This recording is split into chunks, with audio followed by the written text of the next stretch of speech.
కార్మికుల ఐక్యత, కార్మికుల ఐక్యత. అమరుడు శంకరన్న, అమరుడు శంకరన్న, అమరుడు శంకరన్న.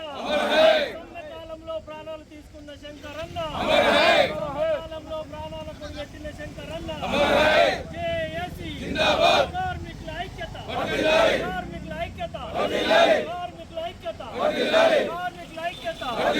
ఆర్టీసీ సంస్థల ప్రభుత్వంలో వెంటనే, ఆర్టీసీ సంస్థల ప్రభుత్వంలో వెంటనే, ఆర్టీసీ ఉద్యోగులను ప్రభుత్వంలో వెంటనే, ఆర్టీసీ ఉద్యోగులను ప్రభుత్వంలో వెంటనే.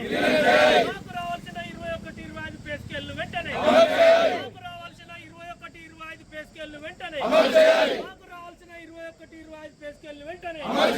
జేబీఎం బస్సులను ఆర్టీసీ వెంటనే, జేబీఎం బస్సులు ఆర్టీసీ వెంటనే, జేబీఎం బస్సులను ఆర్టీసీ వెంటనే, జేబీఎం బస్సులను ఆర్టీసీ వెంటనే, జేబీఎం బస్సులను ఆర్టీసీ వెంటనే. కార్మికుల ఐక్యత, కార్మికుల ఐక్యత.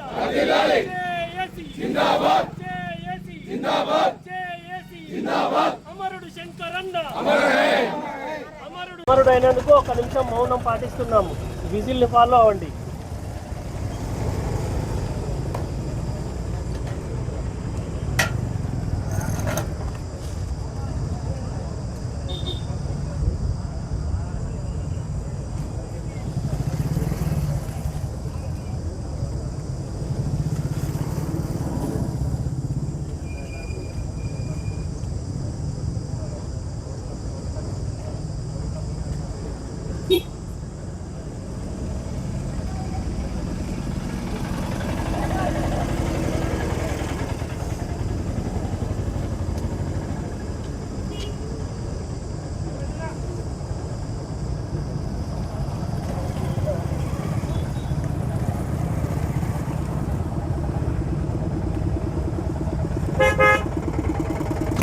వారు వాగ్దానాన్ని నెరవేర్చుకోకపోవడం వలన మనము వారికి గత 2 నెలల నుండి వారిని అడిగి మెమోరాండం దగ్గర అడిగి వారికి విన్నవించుకున్నా కానీ వారు ఏమీ పట్టించుకోకపోవడం వలన, స్పందించకపోవడం వలన మార్చి 13వ తారీఖు నాడు వారికి మా సమస్యలపై సమ్మెకు వెళ్తున్నామని వారికి నోటీసు ఇవ్వడం జరిగింది.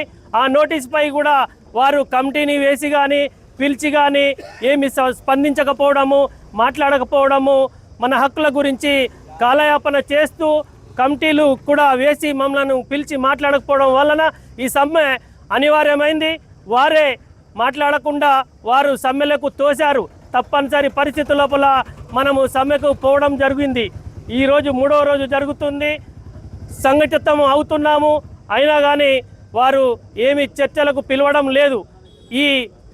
ఈ ఉధృతం వలన మన కార్మికులు వారు ఒక 3 అన్నలు ప్రాణత్యాగానికి ఒడిగట్టారు. వారిలో శంకర్ గౌడ్ అన్నగారు నిన్న అమరుడైనాడు. మరియు లింగారెడ్డి గారు వారు పత్తి మందు, గడ్డి మందు తాగి వారు కూడా తీవ్ర అవస్థలో ఉన్నారు. వారందరి త్యాగ ఫలితము ఈరోజు సాయంత్రము చర్చలకు పిలిచారు. ఇప్పటికైనా ప్రభుత్వం కళ్ళు తెరిచి స్పందించింది. మరి మా హక్కులను ఎలా వారు తెలుపుతారో చూడాలి. ఈ సమ్మెకు సంఘటితంగా మా నాయకులు, సీనియర్ నాయకులు జీవన్ రెడ్డి గారు విచ్చేసిండ్రు. వారికి మా సమ్మెకు రాష్ట్రంలో రోడ్డు రవాణా సంస్థ కార్మికులు సమ్మెలో పోయేటువంటి పరిస్థితి ఎదుర్కోవటము నిజంగా దురదృష్టమనే కాకుండా ఒక విధంగా ఇది ప్రభుత్వ అంటే ఆర్టీసీ సంస్థ పట్ల, కార్మికుల పట్ల నిర్లక్ష్య ధోరణికి నిదర్శనంగా పేర్కొనక తప్పదని చెప్పి అంటున్నాను. ఇవాళ ఆర్టీసీ కార్మికుల డిమాండ్లే ఇవి కూడా కొత్తవి కాదు. ఇవి గత ప్రభుత్వ హయాంలో ఆనాడు ఏదైతే ఆర్టీసీ సంస్థను ప్రభుత్వంలో విలీనం చేయాలనేటువంటి అంశం చర్చకు రావడం జరిగింది. ఆనాటి అధికార పార్టీ అయినటువంటి బీఆర్ఎస్ పార్టీతో సహా ఆనాడు ప్రతిపక్షంలో ఉన్నటువంటి కాంగ్రెస్ పార్టీ, కమ్యూనిస్ట్ పార్టీలు, భారతీయ జనతా పార్టీ, రాజకీయ పార్టీలన్నీ కూడా ఆలోచన విధానాన్ని మద్దతు తెలపడంతో పాటుగా శాసనసభలో కానీ శాసన మండలిలో కానీ ఏకగ్రీవంగా తీర్మానాన్ని ఆమోదింపు చేయడం జరిగింది. ఆనాడు నేను శాసన మండలి సభ్యుడిగా కాంగ్రెస్ పార్టీ పక్షాన ఈ అంశం చర్చకు వచ్చినప్పుడు వీళ్ళ ఆర్టీసీ సంస్థ మరింత బలోపేతం, కార్మికుల హక్కుల పరిరక్షణ కొరకు ఏదైతుందో వారు ప్రభుత్వంలో విలీనం చేయాలనేటువంటి ప్రతిపాదన తెర మీదకి వచ్చినప్పుడు వీళ్ళందరం కూడా మద్దతు తెలిపామని చెప్పంటున్నాను. వీళ్ళ ఆశ్చర్యకరం ఏంటంటే వీళ్ళ 2 సంవత్సరాలు గడిచిపోయింది. రాష్ట్రంలో కాంగ్రెస్ ప్రభుత్వం అధికారానికి వచ్చింది. ఆనాడు తెలంగాణ రాష్ట్ర ఏర్పాటు సాధనలో ఉద్యమ బలోపేతం కొరకు ప్రధాన భూమిక పోషించింది మన ఆర్టీసీ కార్మికులు చెప్పక తప్పదని చెప్పంటాం. అటువంటి కార్మికుల హక్కుల సాధన కొరకు మన ఆనాడు బీఆర్ఎస్ ప్రభుత్వం, ఆనాడు ముఖ్యమంత్రి కేసీఆర్ గారు ఏదైతుందో ప్రభుత్వంలో విలీనం చేసుకొని వారి యొక్క వేతపత్యాల సవరణే కానీ, చెల్లింపే కానీ, డిఏలే కానీ ఏవి కూడా జాప్యం కాకుండా మరి 010 ద్వారా చెల్లింపు చేసే విధంగా ఒక నిర్ణయం తీసుకోవటం అందరం కూడా హర్షం వ్యక్తం చేసినామని చెప్పంటున్నాం. కాంగ్రెస్ పార్టీ కూడా శాసనసభ, శాసన మండలిలో మద్దతు తెలపడమే కాకుండా వారి భట్టి గారు ఎదుగుతున్న విక్రమార్క గారు, ప్రస్తుత ఉప ముఖ్యమంత్రి గారు అలాంటి శాసనసభ పక్ష నాయకుడికి ఈ అంశాన్ని మరి మద్దతు తెలపడం జరిగిందని చెప్పంటారు. మరి ఇవాళ మీరు ఎందుకు జాప్యం చేస్తున్నారు? అంటే ఇవాళ విలీనంతో పాటుగా వాళ్ళ హక్కులు పిఆర్సీ, వేతపత్యాల సవరణ, ఇది ప్రతి కార్మికుని యొక్క హక్కు, ఉద్యోగస్తు హక్కు అని చెప్పంటారు. డిఏలే కానివ్వండి కాక చెప్పంటున్నా. వీళ్ళ కేంద్ర ప్రభుత్వం ఏదైతుందో పర్యావరణ పరిరక్షణ కొరకు ఎలక్ట్రికల్ బస్సెస్ ప్రవేశపెడుతుంది. వాళ్ళు 50% రాయితీ కల్పిస్తున్నది. మరి అటువంటి యొక్క సౌకర్యం మన రాష్ట్ర రోడ్డు రవాణా సంస్థ ద్వారా అవన్నీ వినియోగించుకున్నట్టయితే మన కార్మికులకు ఉద్యోగ అవకాశాలు మెరుగవుతాయి. నిర్వహణ కూడా ఏదైతుందో మనకు సులభతరంగా ఉంటుంది, ఒక బాధ్యతాయుతంగా ఉంటుందని శంకర్ గౌడ్ గారు ఏదైతుందో ఒక సోదరుడు, ఆయన కుటుంబం పాపం నిజంగా కూడా ఊహించలేమని చెప్పి నిన్న టీవీలో గమనిస్తే మరి మళ్ళీ ఎక్కడికి పోతుంది, మళ్ళీ తెలంగాణ రాష్ట్ర ఏర్పాటు ఉద్యమాన్ని తలపింపజేస్తుందని చెప్పండి. తెలంగాణ రాష్ట్రాన్ని సాధించుకున్న తర్వాత కూడా మళ్ళీ తెలంగాణ రాష్ట్ర ఏర్పాటు ఉద్యమాన్ని తలపింపజేసే విధంగా, ఆయన శ్రీకాంతాచారి బలిదానాన్ని తలపింపజేసే విధంగా మరి సోదరుడు శంకర్ గౌడ్ గారు ఏదైతుందో వీళ్ళ ఆత్మత్యాగం, ఆత్మహత్య పాల్పడడం నిజంగా కూడా బాధాకరం. ఇటువంటి ఒక పరిస్థితి మళ్ళీ తిరిగి పునరావృతం కాకూడదు. ఆ కుటుంబాన్ని ఆదుకోవటానికి కొరకు ప్రభుత్వ పరంగా ఏదైతుందో ఒక ₹1 కోటి ఏదైతుందో ఆ కుటుంబానికి ఆర్థికంగా సహాయం చేయాలని చెప్పాలి. ఆ కుటుంబంలో ప్రత్యామ్నాయ ఉద్యోగం, వారి విద్యకు అనుగుణంగా, వారి అర్హతకు అనుగుణంగా ఉద్యోగం కల్పించాలి.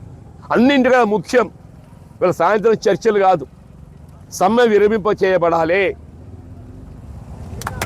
వీళ్ళ సాయంత్రం చర్చలు కాదు, సమ్మె విరమింప చేయబడాలి.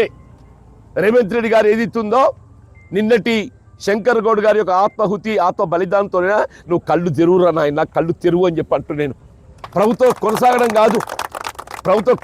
కాదు. ఎంతమందిని బలి తీసుకుంటావా నువ్వు?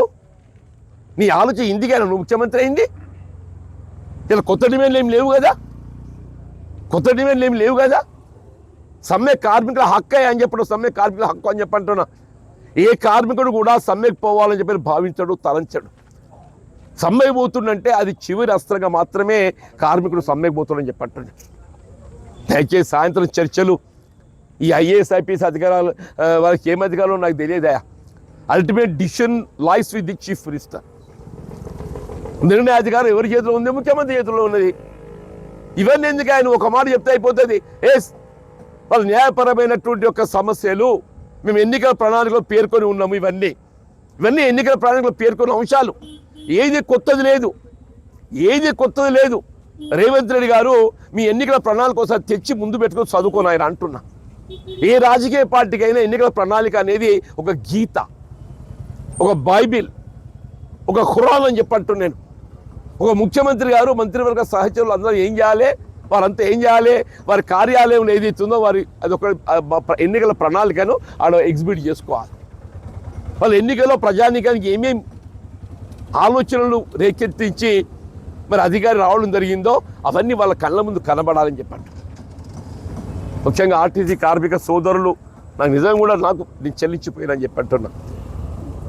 నేను రోజు లేకుంటే నేను సాయంత్రం వచ్చినా నేను వస్తూ టీవీలో గమనించడం జరిగింది. నేను ఉదయమే నేను కలిసి మిమ్మల్ని అందరూ ఒకసారి ఓదార్పు రూపంగా మిమ్మల్ని పరామర్శించి మీకు అండగా నిలుస్తూ, దయచేసి ఇది పునరావృతం కాకూడదు. శంకర్ గౌడ్ గారి యొక్క ఆత్మత్యాగం ఇది మనకు చివరిది కావాలి. ఆ లింగారెడ్డి గారు కూడా ఏదైతే ఉందో మరి కోలుకోవాలని చెప్పని ఆ భగవంతుడు ప్రార్థిస్తామని చెప్పండి. ఆ లింగారెడ్డి గారితో పాటు ఇంకొకరు పేరు చెప్పారు, వారు కూడా కోలుకోవాలని చెప్పని ఆ భగవంతుడు ప్రార్థిస్తామని చెప్పండి. ఆ శంకర్ గౌడ్ గారి యొక్క కుటుంబానికి మన కార్మికుల పక్షాన్ని కూడా మనం కూడా తోడిస్తామని చెప్పండి. మన కార్మికుల పక్షాన్ని కూడా మనం రోజు వేతనిద్దామా, ఏం చేద్దామా, ఏంది మనం కూడా తోడు నిద్దామని చెప్పండి.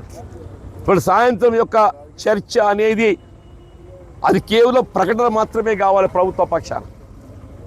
ప్రభుత్వ పరంగా అది ప్రకటన. వాళ్ళ ఆర్టీసీ కార్మికుల యొక్క సమస్యల అన్నీ కూడా ప్రభుత్వంలో విలీనంతో పాటుగా వాళ్ళ పిఆర్సీ కానీ, డిఏ కానివ్వండి, వాళ్ళ బకాయిల చెల్లింపే కానివ్వండి, ఇవాళ ఈ పర్యావరణ పరిరక్షణ కొరకు కేంద్ర ప్రభుత్వం నుంచి కల్పించబడే ఎలక్ట్రికల్ బస్సులే కానివ్వండి, నూతన ఉద్యోగాల కల్పనే కానివ్వండి, యూనియన్ల పునరుద్ధరణ అని చెప్పి అంటున్నా. ఆనాడు బీఆర్ఎస్ పార్టీ ఏదైతే ఉందో అసలు యూనియన్ అవసరం లేకుండా సమస్యలు పరిష్కారం చేస్తా అని చెప్పి అన్నాడు. మరి ఇప్పుడు ఏమైంది? యూనియన్లో ఆవశ్యకత మనకు కనబడుతుందని చెప్పండి. యూనియన్లో ఆవశ్యకత మనకు కనబడుతుంది.